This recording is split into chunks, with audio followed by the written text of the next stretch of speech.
इसे time travel की तरह स्टेज क्यों किया जा रहा है? स्टेज नहीं किया जा रहा शांतनु, ये टाइम ट्रैवल है।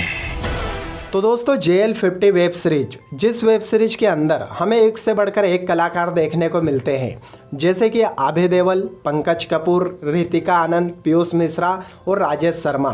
बात करें इस वेब सीरीज की कहानी के बारे में, तो दोस्तों इस वेब सीरीज की कहानी के बारे में मैं आपको ज़्यादा डिटेलिंग में तो नहीं बता सकता, क्योंकि ये एक सस्पेंस थ्रिलर वेब सीरीज है। और अगर सस्पेंस थ्रिलर वेब सीरीज की कहानी बता दो तो फिर आपको देखने में शायद उतने मज़े नहीं आएंगे। लेकिन फिर भी आपको एक थोड़ा सा हिंट दे देता हूँ कि दोस्तों इस वेब सीरीज की कहानी है एक 35 साल पहले हुए प्लेन क्रैश हादसे के बारे में। लेकिन 35 साल बाद किस तरह से इस प्लेन क्रैश हादसे को सुलझाया जाता है, वही सब कुछ आपको इस वेब सीरीज के अंदर देखने को मिलेगा।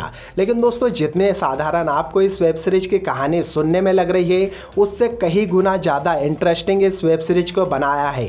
जी हाँ दोस्तों, इस वेब सीरीज में आपको टाइम ट्रेवल भी देखने को मिलेगा, जो कि काफ़ी समय बाद किसी बॉलीवुड की वेब सीरीज या फिल्में देखने को मिलने वाला है। साथ ही साथ इसमें क्राइम है, थ्रिलर है और पॉलिटिक्स है, यानी कि वो सब कुछ मसाले हैं जो कि एक सस्पेंस थ्रिलर वेब सीरीज को देखते वक्त आपको चाहिए होता है। तो दोस्तों अब अगर बात की जाए कि इस वेब सीरीज में क्या था खास और क्या था बकवास, तो सबसे पहले बात करते हैं पॉजिटिव चीज़ों के बारे में। तो दोस्तों इस वेब सीरीज का सबसे पहला पॉजिटिव पॉइंट तो ये है कि इस वेब सीरीज की जो स्टार कास्ट है, उनका काम, इस वेब सीरीज में जितने भी एक्टर्स हैं सब ने अपना काम काफ़ी बखूबी निभाया है।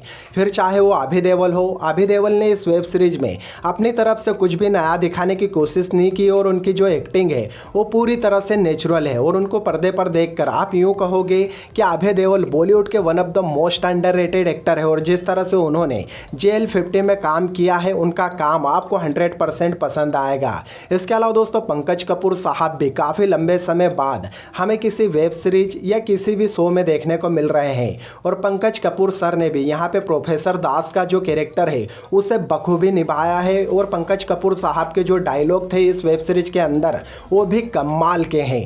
साथ ही साथ दोस्तों रितिका आनंद, पीयूष मिश्रा और राजेश शर्मा सर का भी जो काम है वो भी काफ़ी लाजवाब है। तो दोस्तों इस वेब सीरीज को आप सिर्फ इस वेब सीरीज की स्टार कास्ट की वजह से भी देख सकते हो। लेकिन दोस्तों इस वेब सीरीज का दूसरा प्लस पॉइंट ये है कि इसकी जो स्टोरी है वो काफ़ी नयापन दिखाती है। यानी कि इस तरह की कहानियाँ आजकल हमारे बॉलीवुड या हिंदी वेब सीरीज में बहुत ही कम देखने को मिलती है। वरना आजकल जितनी भी वेब सीरीज आती है उनमें गालियाँ और सेक्स सीन के अलावा ज़्यादा कुछ देखने को नहीं मिलता। लेकिन JL50 में आपको बहुत सारी नई चीज़ें देखने को मिलेगी। इसके अलावा दोस्तों इस वेब सीरीज के जो VFX है वो भी काफ़ी कमाल के हैं। जी हाँ दोस्तों, इस वेब सीरीज की कहानी जहाँ टाइम ट्रेवल पर आधारित है तो इसके अंदर VFX काफ़ी बढ़िया तरीके से दिखाए हैं। इसके अलावा दोस्तों इस वेब सीरीज में आपको 3 गाने भी देखने को मिलेंगे और वो तीनों गाने वेब सीरीज की थीम के हिसाब से काफ़ी परफेक्ट लगते हैं। साथ ही साथ दोस्तों अब अगर बात कर ले कि इस वेब सीरीज में मुझे क्या पसंद नहीं आया, तो दोस्तों सबसे पहले मुझे इस वेब सीरीज में एक चीज़ की कमी लगी,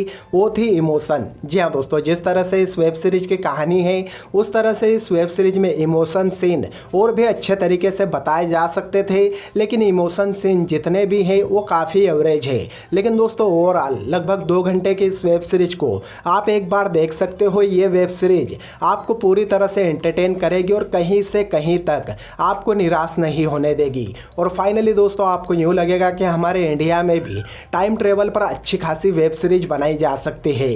तो दोस्तों अगर आप अभय देओल के फ़ैन हैं तो इस वेब सीरीज को ज़रूर देखें, और अगर आप अभय देओल के फ़ैन नहीं भी है तो भी इस वेब सीरीज को एक बार ज़रूर देखना। ये वेब सीरीज आपको पूरी तरह से एंटरटेन और थ्रिल करने में कामयाब होती है। दोस्तों मैं इस वेब सीरीज को दूंगा 10 में से 8 स्टार। अगर आपने ये वेब सीरीज देखी तो ये वेब सीरीज आपको कैसी लगी हमें कमेंट बॉक्स में कमेंट करके ज़रूर बताएं। और आपके अपने इस चैनल AKB मीडिया को सब्सक्राइब करना ना भूलें।